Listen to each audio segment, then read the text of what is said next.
The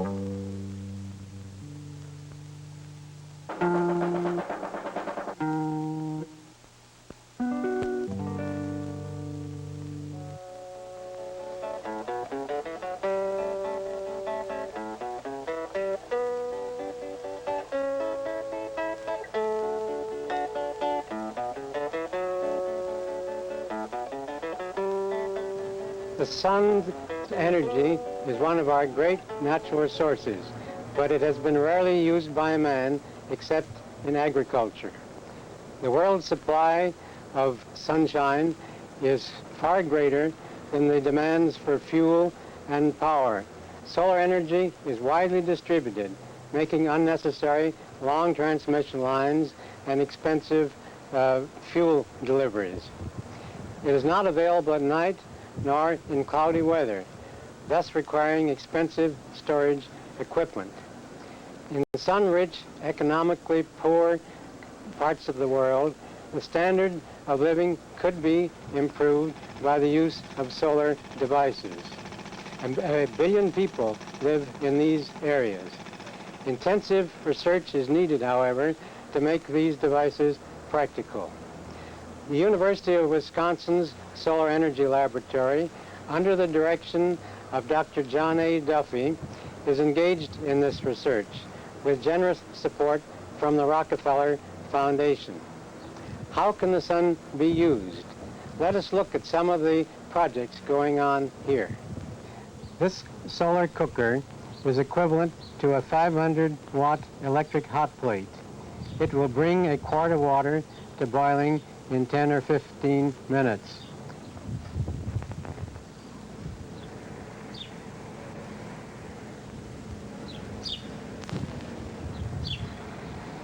This solar refrigerator will produce 9 pounds of ice with a 4-hour exposure to the sun. Solar air conditioning is a definite possibility on which the laboratory is working. Seawater can be distilled with this still made of plastic. A unit of this size will produce over 2 gallons per day of fresh water in bright sunlight. The focused solar radiation can be used for producing mechanical energy with the hot air engine. This one is developed by Roger Bryan. Or it can be focused into a newly developed thermocouple, which converts solar heat into electricity, 40 watts in this case. Other devices for the practical use of the sun's energy are being explored, including hot water heating, heat storage, solar drying, photovoltaic, solar batteries, and fuel cells, which use waste organic material and air for the direct conversion into electricity. Although applications of solar energy formerly received very little attention, there are now demands for power for the space exploration vehicles. There is a growing realization also that the industrialized countries can help the rapidly developing countries to make direct use of the sun's energy. There are 3 questions about these solar devices. First, will they work? The answer is yes. Second, can they compete with fuel-heated and electrically operated devices? Usually no, at present, but in some areas, yes, and in the future. Third, will the devices be adopted by the people in those regions where the climate and the economy seem to favor their social acceptance? The engineers feel that the answer to this question would be provided by several benefits that solar energy devices would give to people in sunny areas. They considered the cost in money of fuels such as kerosene, gas, and wood. The gathering of wood leads to deforestation and eventually to soil erosion. It also requires time-consuming labor, often far from home. Solar engineers and anthropologists of the University of Wisconsin collaborated to investigate the testing of laboratory-built devices under field conditions and the social acceptance of these devices.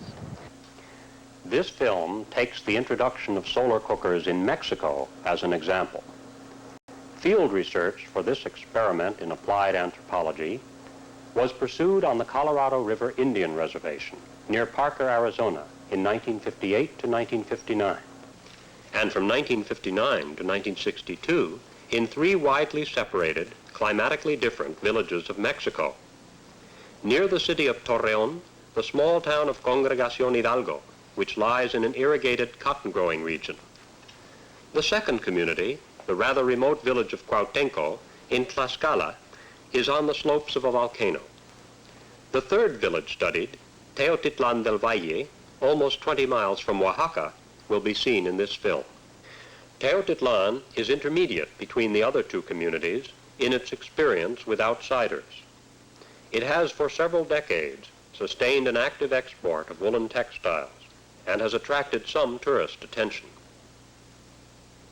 Teotitlan has many days of strong sun and is largely sheltered from severe winds, but it was chosen to represent a geographic environment that offers minimum support for solar cooker acceptance because of considerable rain and cloud cover, and because the town has a fairly abundant wood supply on nearby mountain slopes.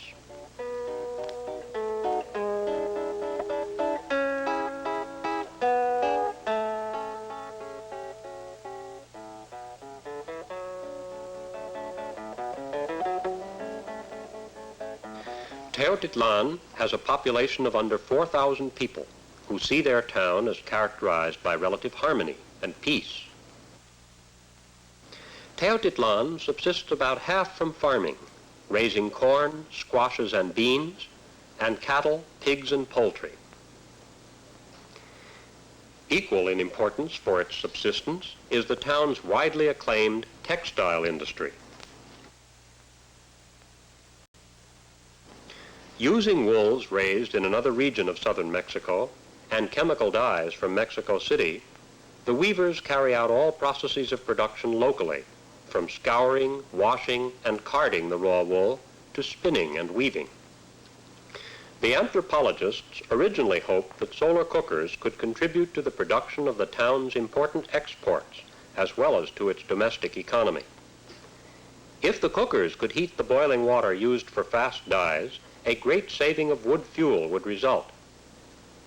The present size and strength of the cookers was, however, ill-suited for supporting or boiling the 40 liters of water contained by the vats used in dyeing, so that the use of solar cookers for dyeing had to take a different form.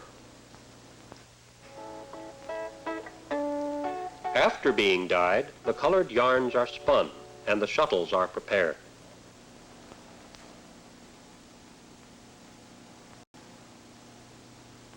Weavers who can afford it often hire others to work for them.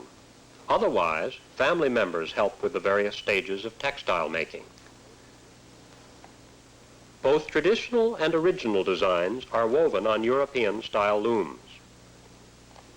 Weavers regard the work as tedious and physically taxing, though they rely on it to get cash for the purchase of daily necessities. With the changes of recent decades in dress for men, the local market for woolen goods has been replaced by sales to outsiders in and out of Mexico. Prior to being sold, the finished woolen goods are washed in hot water when they are fast dyed and hung out in the sun to dry. While many textiles are sold directly in Teotitlan or mailed from there on order to places as distant as Philadelphia, others are carried for sale to nearby marketplaces, especially in the city of Oaxaca itself. Teotitlan is in many respects a traditional town. Many women speak only the Zapotec Indian language, as can be seen from this still used bas-relief with its ancient jaguar motif. The town's daily life has deep roots in its pre-Hispanic past as a Zapotec city-state. The town's long colonial experience is a continuing influence, but in recent decades, Teotitlan has had strong and continuous contact with the outside world through motor transport, through pilgrimages to outside sacred spots, through the visits of textile-seeking tourists, through the experiences of townsmen as farm laborers within Mexico and in the United States, through exposure to magazines, radios, movies, and other mass media, and through the schools. It is therefore a town that has known changes and is positively receptive to new ways of thinking and to new ways of doing things. As in the other communities, an anthropologist explained how the solar cookers work and the possible benefits for science and for the user of experimenting with their use. The cookers were distributed on request, usually as gifts, though there were inconclusive experiments with selling them, and in each community the supply was quickly exhausted. The anthropologists suggested easy focusing and cleaning procedures for maximum cooking heat and minimum damage to the cooker's reflective surface, and occasionally they helped by repairing damaged cookers. Although the anthropologists attempted to be subtle in checking on cooker use, their friendly presence undoubtedly encouraged some villagers to use their cookers regardless of the actual economic benefit. Solar cookers were readily taken. Although some women regarded the cookers as mechanical things, even dangerous ones, which men should handle, recipients usually learned quickly to manipulate them with success. Nevertheless, several factors worked against a thorough incorporation of the solar cookers into community and household life. Among the factors limiting the fullest cooker utilization is the customary way of cooking. The rural Mexican woman kneels on the floor before her cooking place, surrounded by all items needed in meal preparation. She can easily supervise her smallest children and serve her family and guests. She can control both the intensity and spread of her heat source to accommodate several pots and the large tortilla griddle. The sheltered kitchen protects her cooking place and food from wind, dust, and animals, and keeps her basic staple, corn dough, from drying out in the hot sun. She is sheltered from the sun, which in some Mexican regions is viewed as uncomfortable and even detrimental to health or beauty. In villages like Teotitlan, the woman is not the wood gatherer and has less incentive to conserve the family wood supply in her cooking than do the other members of her family who bring the wood to her. The men, especially weavers, regard wood as costly because they must purchase it or else gather it themselves, which takes time away from their cash-producing work. In other villages, wood is not regarded as costly, since it is gathered by men and women returning from the fields or during seasons of slack employment. The major hours of fuel consumption in the rural Mexican areas studied do coincide with the daylight hours during which solar cookers are usable. However, the cooker's other characteristics, it has to be operated outdoors, from a standing position, and has only one heating unit of almost unvariable size, proved to be incompatible with traditional cooking methods. At the end of 8 months of intensive study in one community, only about 40% of the recipient families could be judged successful in their use, and particularly in their care, of the solar cookers. Moreover, few users anywhere reported damage. Few made or requested repairs, or built steadying props for the cookers. No one made significant adaptations, such as outdoor tables or menu changes, which would have demonstrated complete integration of the cookers into village life.